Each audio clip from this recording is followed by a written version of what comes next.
revenue to support groundbreaking cancer research. And whether that's research here at Cedars-Sinai, UCLA, SC, UC Irvine, it is money well invested. And I couldn't think of a better person to lead the campaign with Senator Parada than a man that is a living, breathing testament to the power of never giving up during any uphill battle.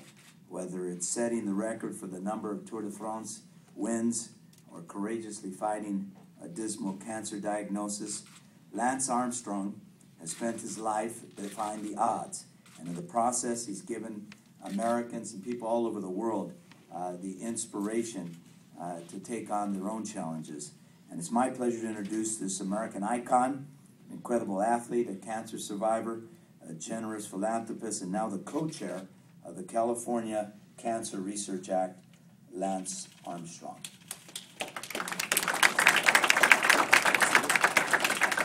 Well, thank you all for being here, not just everybody in the room, the press, but also our partners. I mean, there's a lot of us up here, but this, I think, is a really deep team.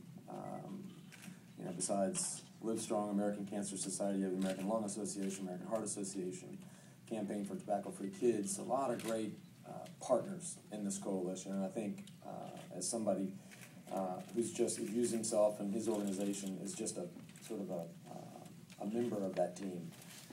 I would also like to thank the mayor for being here, and I would also really like to thank him for wearing a yellow tie. That was very special. I might take that from you later, actually. I like that one. But as most of you probably know, I'm not from California. I'm from Texas. I'm a visitor. But I can tell you why I'm here. I'm here because Laura touched on this a little bit. She said she's a pissed-off patient. Well, I continue to be a person as a cancer survivor who hates this disease. I hate cancer. It's real simple. And no matter what we have to do in any state, in any country to help fight the disease and help create, as Laura said, create more cancer survivors, then we'll do it.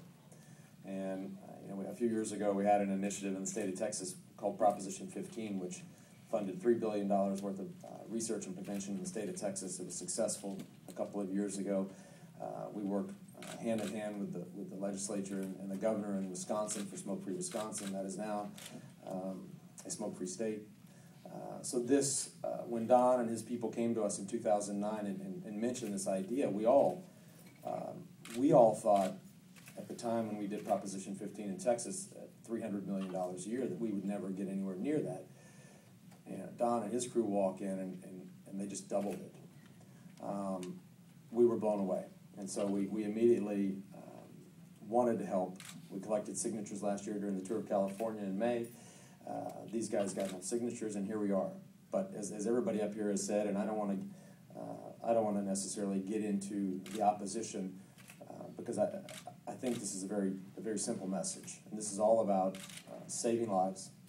This is all about doing something that is great for the state of California. It's great for the economy. It's great for employment. Look around this hospital as you walk in and walk out, or if you're, I don't know where you're from, but when you walk through the institutions of this state, the potential there is tremendous.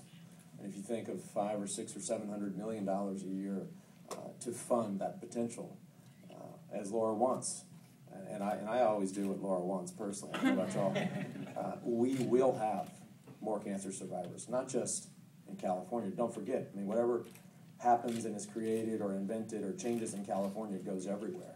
Think about that. We will have more and more cancer survivors all over the world, and we have 28 million people around the world affected by this disease. So it's an honor to be here. As I said, I come as a humble guest, but primarily I come as a cancer survivor and somebody that is fully embedded in this war. And I get asked all the time, you know, how's it going with your foundation? And I get stuck a lot of times saying it's going great. All right, I'm an optimist, so that's always my response. Say we raised $50 million last year, we're going to raise more this year, it's going great.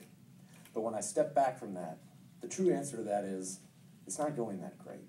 The day that I can look somebody in the eye, if it's a journalist, if it's a survivor, if it's a friend, if it's somebody just on the street asking me that question, the first day and the only day that I can say it's going great is the day you don't need us.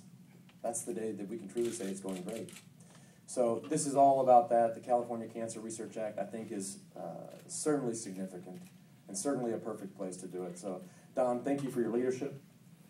We look forward to being with you and drafting off you.